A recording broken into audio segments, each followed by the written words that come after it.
Love middle ground. Can city teens and the country teens see eye to eye? This looks kind of bad, to be honest. Step forward if you agree. City teens are bitchier than country teens. Yeah, no shit. I agree with that 100%. Well, of course city teens are more bitchier than, sorry mom and dad.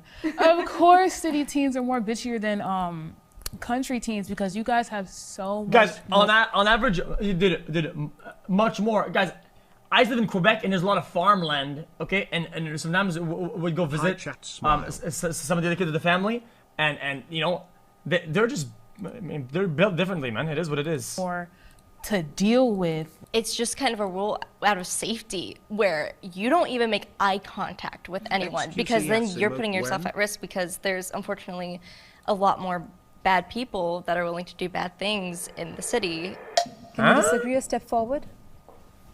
Oh, that's an LA take. That is an LA take right there. I want to say I'm a selfless person. I'm a nice person. However, you know, I have that bitchy side. Me coming out as like a bitch is now just me making sure you know who I am and how I am going to run my things. In the city, like even just driving, everyone else is so like selfish and self-important where they're getting where they want to be even if they're putting other people in danger. I almost had a heart attack this morning when so many cars, like especially like in the city, they'll just cut you off. The drivers, they don't care at all, so I'm like, okay, so that's normal. Yeah, but that's not that's not what the question is though. You guys say true, but you guys are falling for the debate. They're talking about some shit that the question isn't asking about. The question is being bitchier or not, whether you can take more before you complain or not. The driving and whatever, it's not, it hasn't to do with More practical life skills in the country. I learned more practical life skills. Yeah, no, for sure. Oh, this LA take again, I can't. Just get me out of here I grew up in already. a huge family. I have like 8 siblings and we've always lived on a farm. And I've had a lot of like life skills. Like now I know about plumbing and like water tanks and different things that I can now use Wood in, cutting, like, my tying adulthood, knots, now shit like that I'm that. not living at home. My hometown specifically, the upstate South Carolina, is considered like industrial, so we have a lot of factories. So they teach you a lot of very practical hands-on skills, woodwork, auto parts, auto body. In my opinion, AAA is not going to help you in the country. You have to learn how to, I had to learn to change my tire multiple times before I act. Yo, all you guys don't agree, motherfucker. Yo, listen. I actually bet 95% of you motherfuckers in the cities, you probably can't even start a fucking motorcycle. Actually fully understood I don't know how it. to Wait, change start a off like a tire. motorcycle. I've never done it once in my life. My dad makes sure I keep a jack in my car just in case of that. Would you say it's more encouraged for you to do more of that trade stuff that you learn, or do they encourage you to say, hey, feel free to go out into the city and learn the technology? They give you the option, but going into the workforce was always a good option for people who maybe couldn't have afforded it in XYZ and stuff like that. Yeah, personally, Don't talk I've to me. decided not to go to college at this moment, even though I graduated this past year. I see. And I feel like I have enough skills to the point where I could get like jobs that don't require a 4-year degree. Okay, that's a little far. I agree with the A main big part take, of but practical life skill is chill like human out. interaction. And I think in the city, you have a lot of opportunities to meet a lot of diverse people, different kinds of people. You have the ability to network. Well, would you consider that social skills or practical skills? I think social skills definitely are a practical skill. But I feel like in the city, no, that's not what the question is. You're saying some bullshit. Stop saying true, dumb fuck. Stop saying. What they mean by practical skill? No, I'm done. skills that are also equally useful to living in the city. They're just not the same ones, right? Like one thing I think about a lot is Uber. Everyone in this. Oh, guys, the front door is jammed. The front door is jammed. I'm gonna go fix it. Nah, bruh. I'm networked. Nah, dude. I'm charming. That's so city practical. knows Shut that up, if bitch. something doesn't work out, something I'm goes sorry, wrong, not there's sorry, always I an mean, Uber. Assuming you have money, there's always like an option, someone you can contact. Whereas if you're in, the middle of nowhere, there's not going to be an Uber, period. Moving to Charlotte was definitely a culture shock for me. I didn't know how to use a parking meter. I charged myself 4 times on a parking meter because I didn't know how to use it. Would you consider that a practical skill? That's the question, right? Because what is a practical skill in now society? Is it knowing how to use a parking meter? Like, that's odd to think about, right? Exactly. When I moved there, I just didn't know, and that's why I refused to even go In my towards opinion, the city limits. practical skills like I don't know, like something happens, you can do something. You can do so. You're autonomous in the tasks that need to be done to overcome certain life challenges that are kind of specific. I had sex education in school. Ooh, I actually did not. Every single year of my sex education, we had to sign an abstinence vow in our books. We actually had a teacher get I did not even a because little she bit. taught the girls' sex ed class how to put on a condom. I think the importance that schools place on sex education is extremely lacking. Why aren't we worried about how good of people we're going to be? Because sex education also includes, sexual assault, rape. Like once we put our mindset into, we need to educate on things, not just science, math, reading. That's how you create better students. Guys, I don't want to be rude to this person because I don't want to like roasting teens. It's just kind of weird. But every time she talks, it seems like I start worried about how good of people we're going to be, because sex education also includes, sexual assault, rape. Like once we put our mindset into, we need to educate on things, not just science, math, reading. That's how you create better students. That's how you create better people. My parents wanted to have me learn it from them because my family's like very Christian. That everyone has a different not being rude, view like of it's just how they think about sex. So I think sometimes it's important to have like parents teach that to kids. I don't know if it should solely be on schools. Which I don't think it should, but the problem is. Wow. Yeah. See, the problem I have is that she's giving so much credit, to parents, and it's like she's giving way too much credit, to parents. Guys, bad parenting is everywhere. Bad parenting it's fucking rampant. Are you kidding me?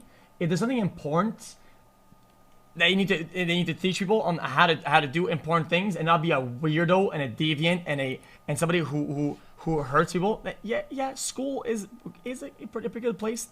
At least cover a little bit or the basics. A lot of parents won't. As a woman, we're not taught a lot about our anatomy and our health as much as we should. I was diagnosed with PCOS, polycystic ovarian syndrome, with periods and that kind of stuff. We're not taught like what's normal, what's not normal. We're just taught you have one. I got hospitalized because of my condition because I didn't know about it. I wasn't taught about it. And I feel like there's more to sex education than just intercourse. People in the city have access to better education. Where I'm from, it was very underdeveloped. 30 minutes away, there was private schools. There's always a private school with the better education, better funding, and we were having to have... I'll say agree because of accessibility to infrastructure. That's my take. But education, objectively, probably teachers not. travel just because of how horrible our conditions were at my school, and these kids will go to Ivy League colleges where I'm going to community. I think there's a lot more of a requirement to be educated in the city. If you don't get like a certain quality of education, like your options are just not going to be good enough to afford a lot of the lifestyles that people live in the city. Where I'm from, it's the workforce, blue collars. We're the people who provide for the rest of America. So if we can find a job without our education, that's more important because that's what's putting food on the table. Why are we going to break our bank if we can find a job without one? The school that I went to, basically, like there was a lot less people there. This brother has not worked a day in his life. Lol. And there was more help for people that needed it and like one-on-one time with teachers. So I would say like that's the reason I've seen a lot of like country schools having higher like test scores and all that stuff. The high school that I go to, it's heavily funded. There was one time I did go to an inner city school and I was like, whoa, like this is different. They don't have what we have. Like, I hate to bring this up, but like, you know, sometimes when you go to those inner city schools, who do you see the most in those schools? And that's when it comes into the race factor. It's been seen in history that more Black and Hispanic schools, they often are less funded than these PWIs. Do you think that's because of their race or because of just where those people tend to live?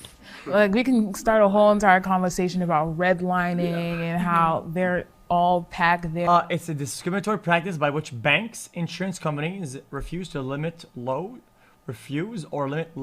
mortgage insurance, with specific geographic areas, especially inner city neighborhoods. And somehow they always end up to have the least funded schools, but that's a whole entire other conversation.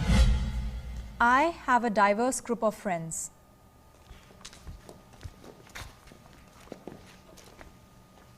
I have a lot of people who don't view the world that I do, who are not Christian, who are atheist, stuff like that. So I think it's important to have those friends because, like, as a Christian, you're called.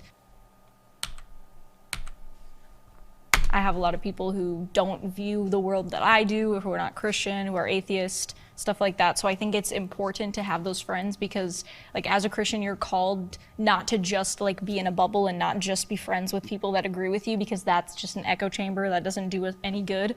I would say it's like always a great opportunity to be able to learn new things from new people and really expand yourselves. Okay, can I be honest about this? Guys, this might be a very, very bad take. And you can tell me if it's a bad take. I don't mind. I think sometimes I'd rather be thankful or grateful that I do have those friends or that I coincidentally have those friends, but I wouldn't pick and choose based on what I can gain from these interactions or based on these relationships. They are great to have if you have them, but I wouldn't like cherry pick like, okay, I need myself one Christian guy, one Muslim guy, I need one Asian, one black guy. It's like, I mean, I would say my main group though like, is mostly Asian American because that's where I find common ground with people. It's about what you have in common. Sometimes. I mean, guys, it's like the point you're almost like shopping. They go to school. Oh, I bought all my books and my tech. Now I got the Asian a friend. Now I need to get the black one. It's like what the fuck? Yeah, motherfucker. It's not so an argument. I think friends are a luxury. I've never had a set group of friends growing up. I've always been the weird homo. What? What? I pushed the argument a little far out, but it applies, motherfucker. Growing up, I've always been the weird homo in the background.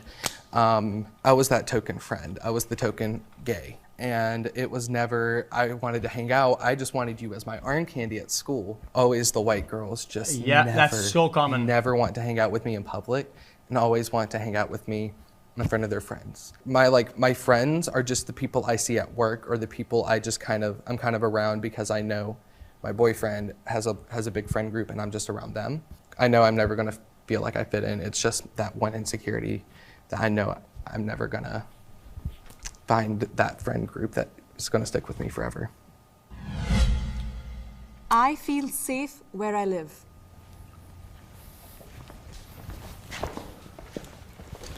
I'm a tall white dude, at least that's what people see, and like that's a huge security in the city. And I know I have friends who are not tall, not white, not dudes. Like changing all those three factors determines kind of where you feel safe and has a lot more to do with like. Guys, what is he saying?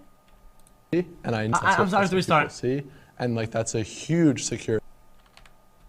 I'm a tall white dude, at least that's what people see, and like that's a huge security in the city. And I know I have friends who are not tall, not white, not dudes. Like changing all those three factors determines kind of where you feel safe and has a lot more to do with like me rather than just like my area or the city itself. Yeah, personally, like growing up on a farm and predominantly in the city.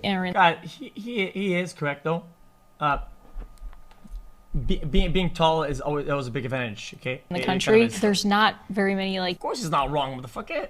If you're a 6'2" juicer and you're rolling with your mustache and your beard, okay, and your friend is like didn't grow as big, and he's like a 4'3" nerdo Andy with like some fucking with a Winnebago backpack and the motherfucker like dangers. Like you can just be home alone at like age 10.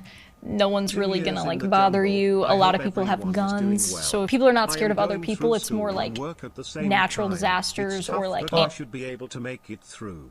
Oh yeah, you can do that, man. You got it, animals or different things. Sorry, chat. Natural disasters or like animals or different things. What the fuck am I listening to? Sorry, it's more like natural disasters or like animals or different things like that. I was talking with some of my family members and they were like, oh, now that you live like by yourself in the country, maybe you should get something like bear spray because that's more of a threat than someone like coming to the house and like trying to rob us. Okay.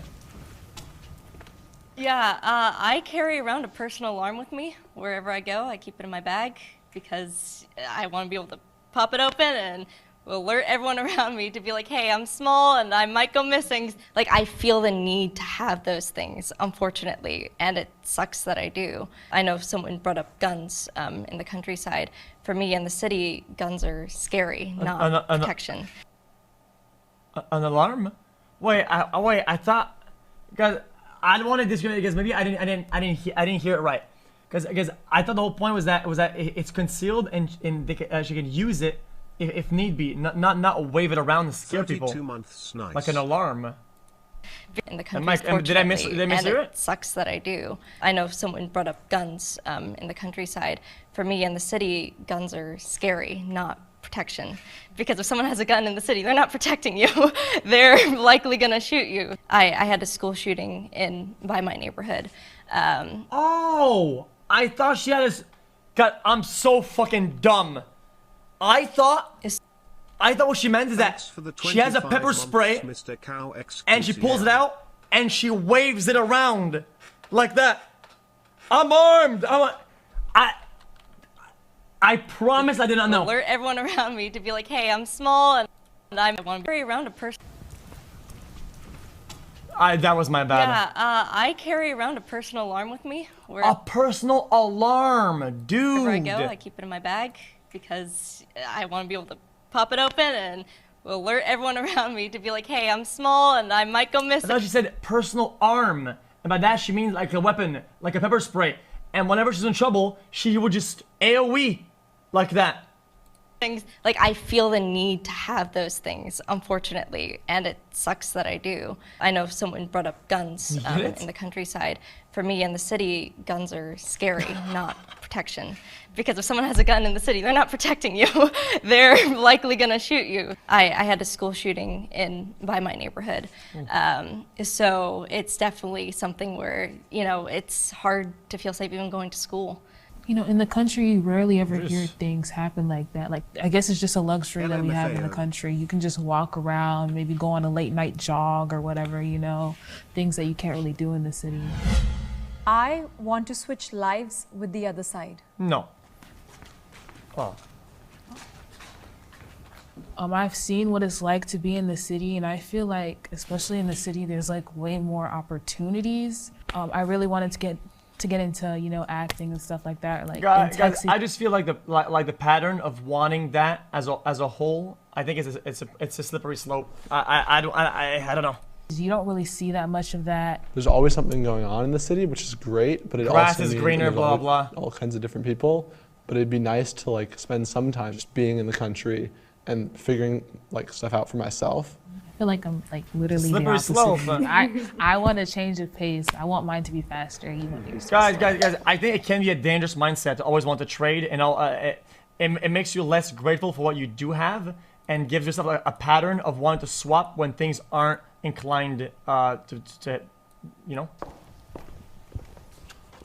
When I was a kid, I've always wanted to like live in New York City and do that whole thing and do like fashion. But obviously like everyone's opinions change and what they want to do changes. So I know personally I want to end up in the country and just like live on land or live somewhere that's very peaceful and like not super busy. I personally love city life. Like, I love city life so much that I went from LA to New York City, which is even more city than LA. I did live in Georgia for a little under half of my life, but just from personal experience, as like a minority, we tend to be less accepted where there's less of us. And when I lived in Georgia, there weren't a lot of Asian people.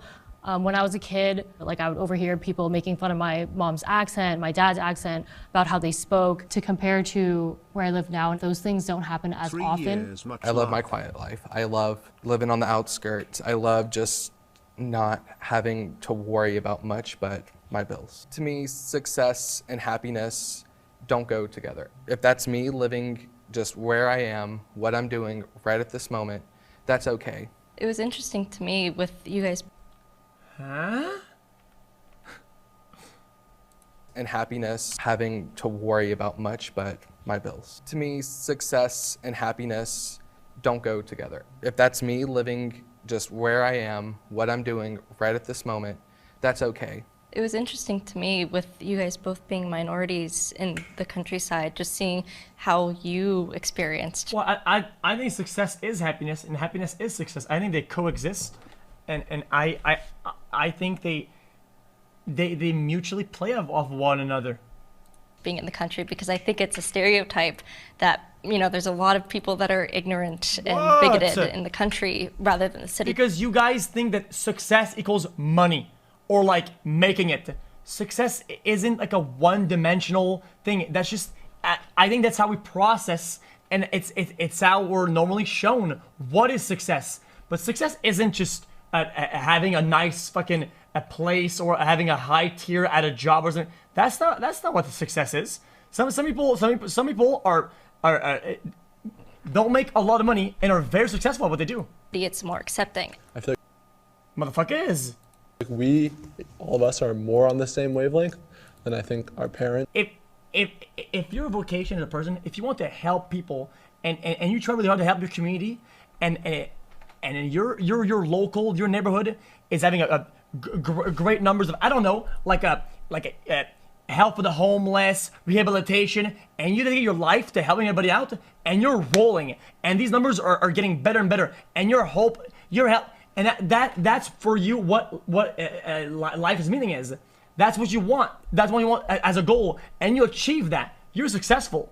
You're getting success. You're not rich. You're not famous, and you don't have a fucking crazy apartment penthouse, and you don't have this insane fucking corporate ladder to climb, but you're very successful.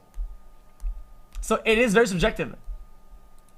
Had with, you know, people from different walks of life. Like if we were to meet again, the word country wouldn't come to my mind at all. Like at any point, it would just be like, you know, peers.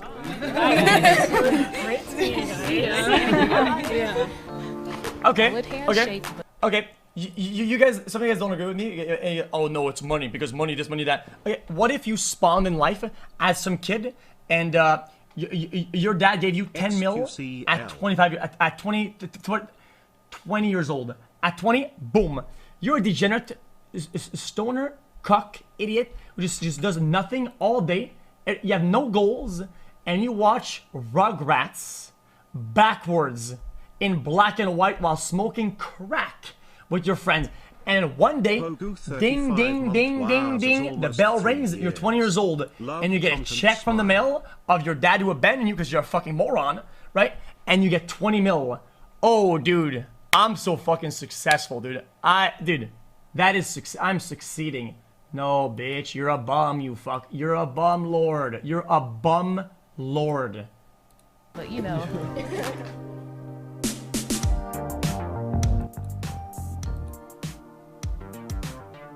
So are you? Yeah. Except from my perspective, from what I like, I think I succeed in the things that I want to achieve. So for me, it's perspective based, bitch.